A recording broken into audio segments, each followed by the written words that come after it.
প্রাক্তন ডিজিপি অনুরাগ ধ্যানকরের অস্বাভাবিক মৃত্যুর ঘটনায় নিরপেক্ষ তদন্তের দাবিতে বিরোধী দলনেতা জিতেন্দ্র চৌধুরীর নেতৃত্বে সিপিআইএমের প্রতিনিধি দল রাজ্যপালের সঙ্গে সাক্ষাৎ করে স্মারকলিপি জমা দিয়েছে।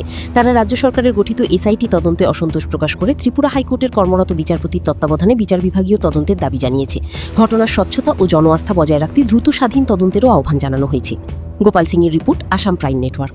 9 জন বিধায়ক আজকে আমরা এসেছি মাননীয় রাজ্যপালের সমীপে। আমাদের যে আর্জিটা হলো, আমাদের রাজ্যের যে পুলিশের মহানির্দেশক, যিনি গত 20 তারিখে একটা ট্র্যাজিক ডেথ হয়েছে, অত্যন্ত অস্বাভাবিক দুঃখজনক মৃত্যু হয়েছে। আমাদের রাজ্য সরকার এটাকে আত্মহত্যা বলে চালিয়ে দেওয়ার জন্য চেষ্টা করছে। সারা দেশের মানুষ, শুধু আমাদের রাজ্যের মানুষ না, এটা কেউ বিশ্বাস করতে পারছেন না। অনুরাগ ধানকরের মতো সারা দেশের পুলিশ অফিসারদের মধ্যে এরকম একজন পরিশীলিত, দক্ষ, সৎ, নিষ্ঠাবান, যিনি অল্প বয়স থেকে এসডিপিওর পদ থেকে শুরু করে শুধু ত্রিপুরা রাজ্যের ডিজি না, সিবিআই এবং আন্তর্জাতিক ডেপুটেশনেও দেশের সম্মানকে বহু উপরে তুলেছেন, রাজ্যকে তো তুলেছেনই। তার মতো একজন ব্যক্তি সোমবার দিন, যেদিন এটা পুলিশের নিয়ম নাকি এরকম যে সপ্তাহে একদিন বা দুদিন যে পুলিশের কাছ থেকে গার্ড অব অনার নেন অফিসে গিয়ে, সেদিন অন্যান্য দিনের মতো শান্তশিষ্টভাবে সুন্দরভাবে বাড়ি থেকে বেরিয়ে অফিসে গেছেন ইউনিফর্ম পরে। আর সেই ইউনিফর্ম পরা অবস্থায় যে অফিসে, যে অফিস ত্রিপুরার যে 44 লক্ষ মানুষকে নিরাপত্তা দেয়, সেই অফিসের সবচেয়ে নিরাপদ কক্ষে তাকে এরকম দুঃখজনক অবস্থায় পাওয়া গেছে। এটা কোনো প্রকারেই যে আত্মহত্যা হতে পারে না। তো রাজ্য সরকার ইতিমধ্যে একটা এসআইটি গঠন করেছে।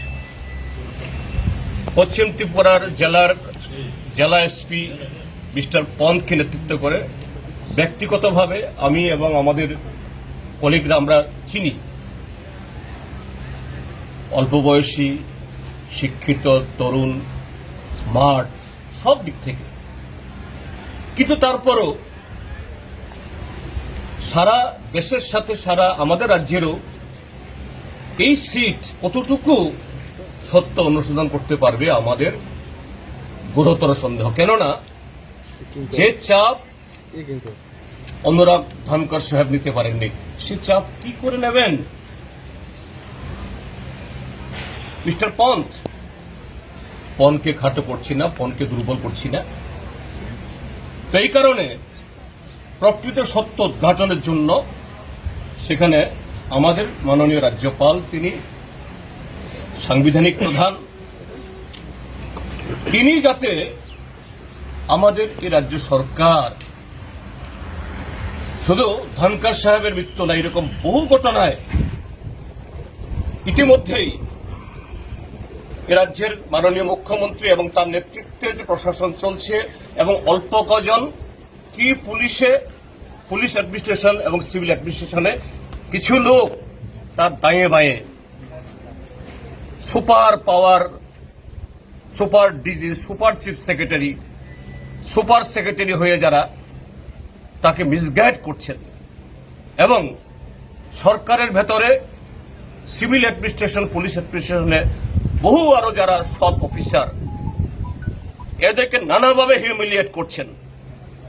44 লক্ষ মানুষের জীবন, সম্পত্তি, গণতান্ত্রিক অধিকার, এটাকে দুলিশ্বাত করছেন।